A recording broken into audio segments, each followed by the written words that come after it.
મળી રહ્યા છે સમાચાર। રાજ્યમાં મતદાન પૂર્ણ થયાની સાથે જ આઈટી વિભાગ એક્શનમાં છે। ટેક્સટાઇલના મોટા ગ્રુપ પર આવકવેરા વિભાગે દરોડા પાડ્યા છે।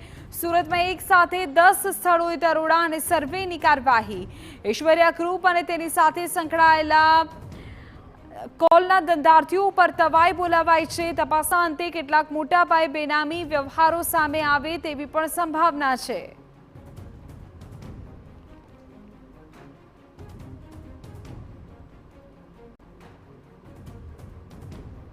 સુરતથી જાણકારી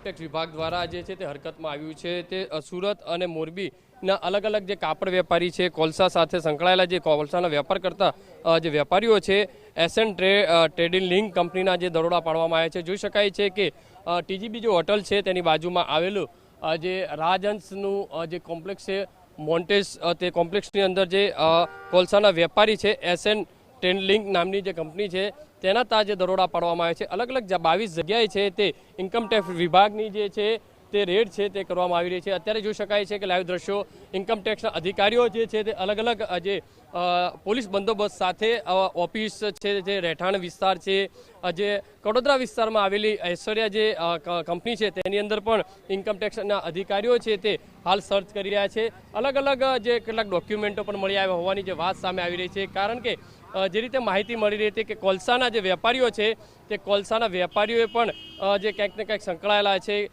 કાપડના વેપારીઓ છે જે સંકળાયેલા છે, તેના આધારે છે હાલમાં ઇન્કમટેક્સ વિભાગ તરફથી તપાસ હાથ ધરી છે। આવનારા દિવસોની અંદર ઇન્કમટેક્સ વિભાગની તપાસની અંદર બેનામી આવકનો જે આંકડો છે તે બહાર આવી શકે છે। કેમેરામેન સંજય ચંડલ સાથે બલદેવ સુથાર, TV9 સુરત। તો 10 થી વધુ અલગ અલગ જગ્યાઓ પર દરોડાની કાર્યવાહી। આઈટી વિભાગ એક્શનમાં છે। તપાસના અંતે મોટા પાયે બેનામી વ્યવહારો સામે આવે તેવી પણ સંભાવના છે।